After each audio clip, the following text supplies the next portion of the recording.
Things I said in session and supervision lately. If you're unfamiliar with what supervision is, it's where a licensed therapist will meet with a pre-licensed therapist and talk about cases in a HIPAA compliant way. It's kind of like another place where we're talking about cases and therapy topics and all that stuff. And I haven't done one of these in a while, so let's do it. To be honest, I do not remember saying this. I was in group supervision and MJ goes, "It reminds me of what you said, Lauren. If the person had the ability to tell you what you needed to hear, you wouldn't be in this situation in the first place." Loki, I was like, I said that. That's so good. And this is talking about a breakup and kind of like a reminder to yourself when you are reaching out for somebody to tell you what you need to hear or support you in a way that you need them to support you. They weren't able to do that in the relationship, so why would they be able to do that in the breaking up? There's a typo in that, and I'm just way too lazy to go back and re-record this. Just like, you can figure it out. The second one is we are conflating care and concern. I did not say this. My clinician, Caroline, who's a licensed clinician, said this. I knew the concept, but I didn't have the phrasing down. And I've used this phrasing now since with clients, and anxious attachment protest behaviors are coming up.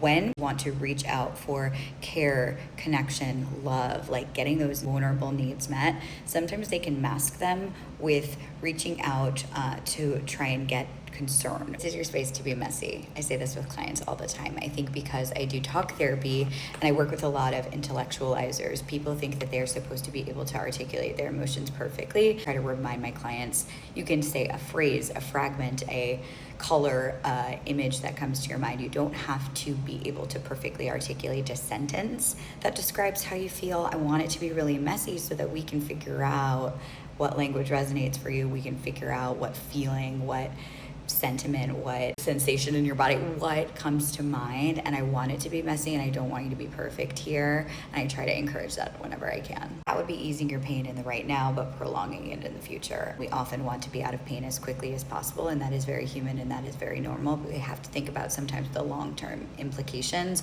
of how much pain we might be prolonging feeling later in life. I think a breakup is coming to mind for me, or like a continuing connection. When you are inevitably feeling like you're gonna break up, you try to not feel that pain as much as possible, but sometimes the immediate relief that we feel from talking to somebody that maybe is not the best fit for us will just be feeling that pain later on. You don't have to suffer for your success. This idea of guilt for having good things in your life, and this idea that we have to always suffer in order to deserve it. You don't have to suffer for your success. You don't always have to be coming from that place of lack or pain or stretching yourself so thin in order to feel successful. And someone else's abuse towards you is never your fault, full stop. If you need to hear that today, I will leave you with that.